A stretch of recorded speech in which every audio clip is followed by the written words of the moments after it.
What is decontamination? In simple terms, it is anything that reduces the hazard from CBR agents. Decontamination makes it possible for the unit to continue its mission without the threat of further casualties from the agents. You must be prepared individually and as a unit to reduce the chemical, biological, or radiological contamination in your area, on your person, or on your equipment. There are 4 methods of decontamination. They are natural, removing, covering, and destroying. No matter what type of unit you belong to, these methods will apply.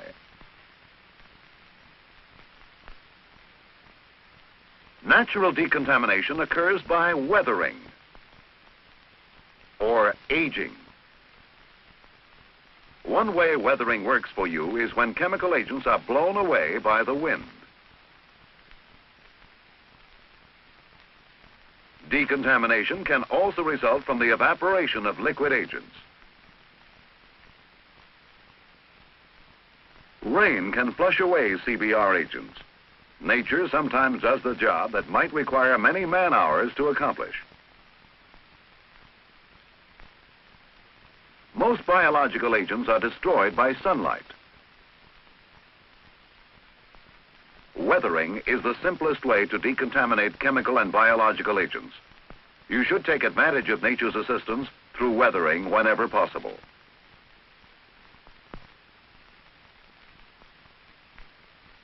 Aging, the second kind of natural decontamination, has to do with the decay of radioactive material in fallout. The radiation hazard from fallout decreases with the passage of time. If the tactical situation permits, let aging reduce the hazard before trying other decontaminating methods.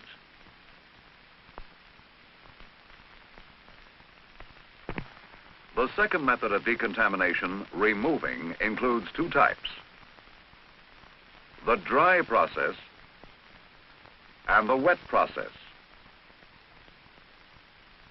The dry process is used for radiological agents and is accomplished by brushing, wiping, or scraping contaminated equipment.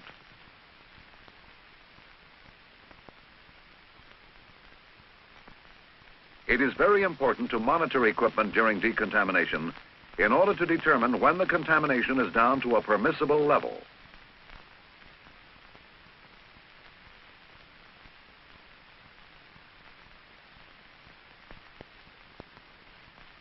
The wet process applies to chemical, biological, and radiological decontamination.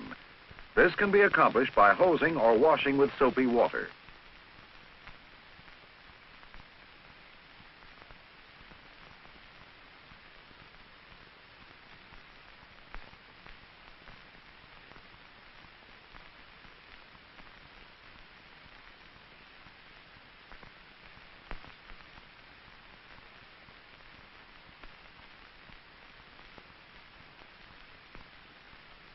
If biological contamination is suspected, decontaminate with hot soapy water or a good disinfectant.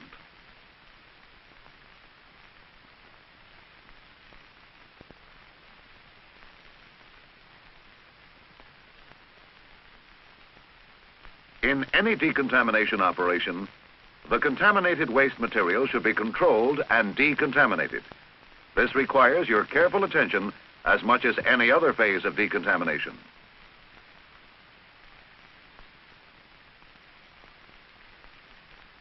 The third method of decontamination is covering. This method is primarily used for waste disposal.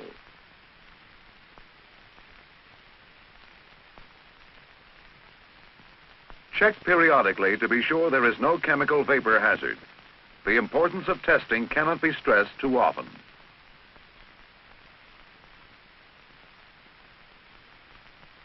Earth can also be used to cover fallout. As you increase the earth covering, the radiation hazard decreases. Monitor with your radiac meter to ensure that the radiation is sufficiently reduced.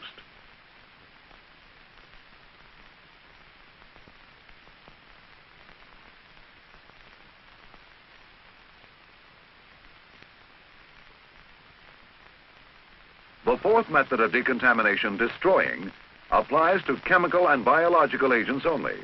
Radiological agents cannot be destroyed.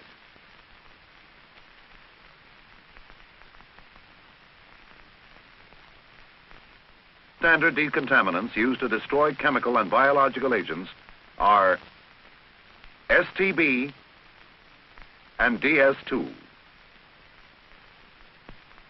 Burning is another means of destroying. One decontaminant for destroying B and G nerve agents, blister agents, and biological agents is STB. Because of the high chlorine content, wear a protective mask and gloves. STB can be used as a dry mix or a wet mix called slurry. In a dry mix, 2 parts of STB are combined with 3 parts of earth.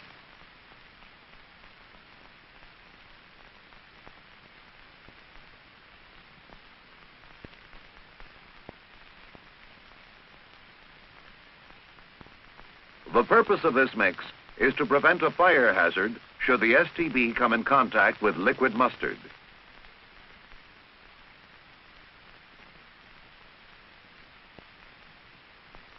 Dry mix is used in shuffle pits to destroy chemical agents on boots. You must use a shuffle pit when entering or leaving a contaminated area.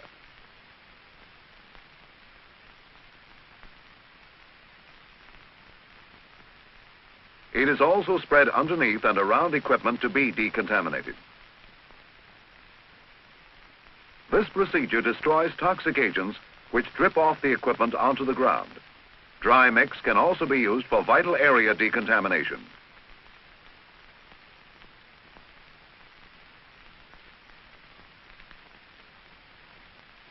Here's how you prepare slurry.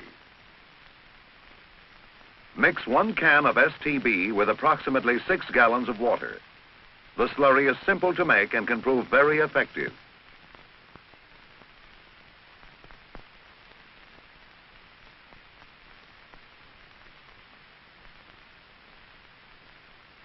Use slurry to decontaminate rubber tires or wooden material. This seals contamination into porous surfaces. Avoid applying STB to metal because it is very corrosive.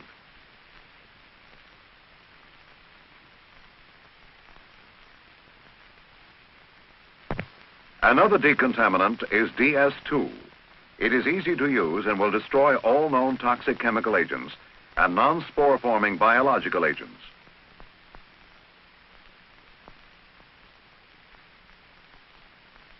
DS2 can be used on rubber, plastic, and metal. The ABC M11 decontaminating apparatus is designed to decontaminate vital parts of tactical vehicles or crew-served weapons.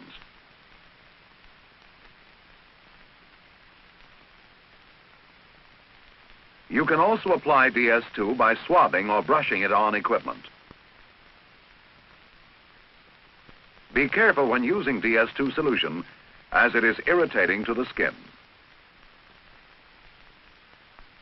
Keep in mind that DS2 is flammable. Don't use it around electrical connections or hot engines.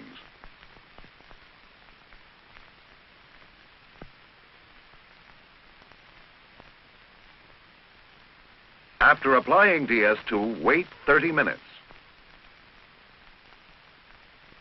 Then rinse it off with water.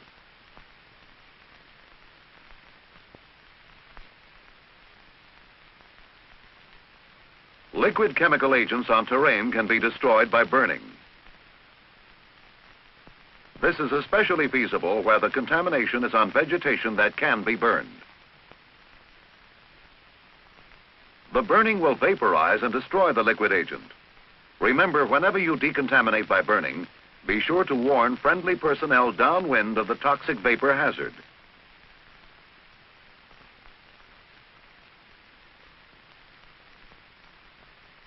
Sometimes a decontamination problem cannot be handled at the unit level. Men and supplies may be limited. Should this be the case, assistance can be obtained from certain combat service support organizations. Trained teams with special equipment, such as the power-driven decontaminating apparatus, can carry out large-scale decontamination.